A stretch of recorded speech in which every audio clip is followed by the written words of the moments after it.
Hey, what's up, everybody? True Boxing here. Thank you for coming back to Get Hit with the Truth. So today, we're continuing my 2022 year-end top 10s, as we are going to look at the guys that are the 135-pound division, the lightweight division. We're going to start there, and we're going to look at the guys that dropped out from last year, and it's actually quite a few of them. We had 7 fighters that were in the top 10 last year have dropped out. So we'll go lowest to highest, and we'll see what they did, why they dropped out, and what's going on. We start with 35-year-old former featherweight champion of the world, Lee Selby. He previously was tied for 10th, and he drops out. He moved up to lightweight, remember, this is a guy that fought, what's his name, really hard a couple years ago, George Kambosos, and I thought he actually beat Kambosos, but the fight went to the scorecards. He lost a split decision. Now, he debuted at lightweight in 2021, and I believe he lost. I think he won his first fight there, if I'm accurate. And then this past year, though, he took on Gustavo Lemos and got beat up and stopped in 5 rounds. And after that, he decided to retire. He's 35. He's a former champ at featherweight. Decides to call it quits. You can't really knock him when you're that old and you want to hang him up. So my hat's off to him. Hopefully he made enough money to at least get deals and management deals and shit like that, to where he can finish out his days with plenty of money. So congrats to Lee Selby. No shame in hanging him up at 35. Also dropping out, he was also tied for 10th, and he's also 35 years old, and that is former lightweight champion Richard Comey. Now, Comey is not retiring, though. Comey came into the year coming off of a one-sided decision loss against Vasily Lomachenko. He almost got stopped, but he ended up showing a lot of heart. Excuse me one second. He showed a lot of heart in that loss, but still, a loss is a loss. And he finally decided to move up to 140, something that I thought he should have done even after the Teofimo Lopez loss, because he's also a good hard-hitting fighter at 135, and I feel like moving up, especially as you get older, is not a bad idea. So he moved up to 140, and he ended up taking on a fellow former lightweight and junior lightweight champion, Jose Pedraza. They fought hard for 10 rounds. It went to the scorecards and was declared a draw. I think more of the majority thought Pedraza might have won the fight, but Comey was landing good hard shots throughout, and it was a pretty even fight.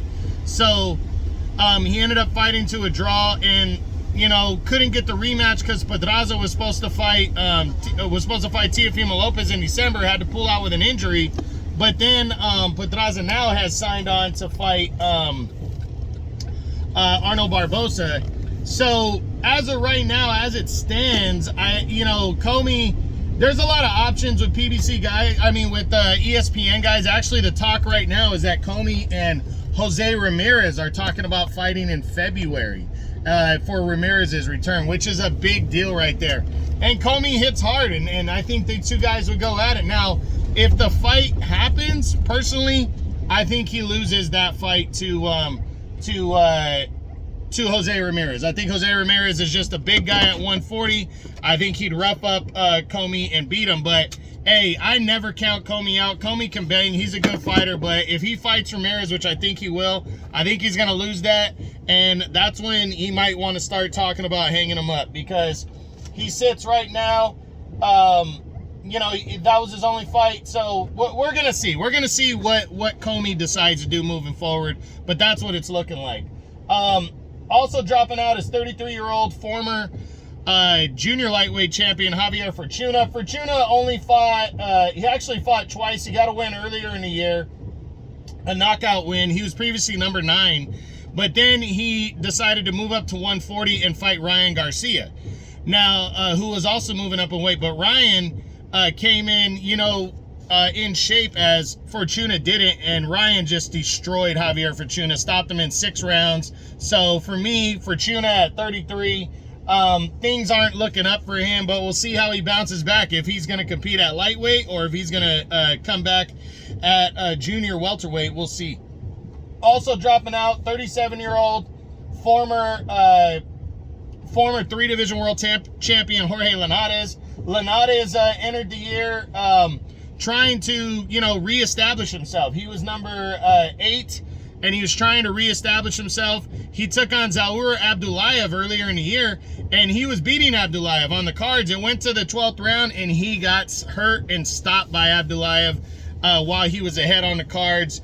Upset loss, that dropped him down, and then he returned before the end of the year and fought another guy, but this guy was unknown, and he lost the decision there. So 2 straight losses now.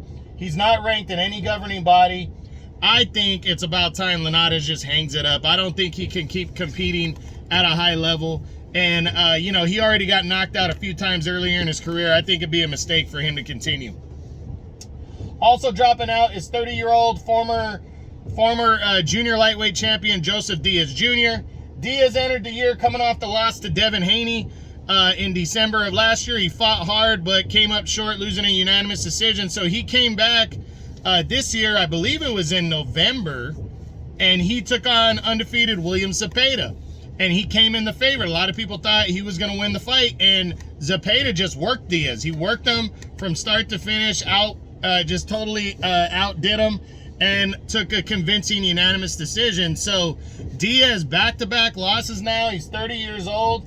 I think he definitely needs to reevaluate, and he should reevaluate and see if he can still make 130, because I just think he's small for 135. I don't think he packs a big punch there, and I think he'd be better suited for 130 if he can make the weight. But we'll see what goes down, what the options are and what he decides to do. Haven't heard anything to this point.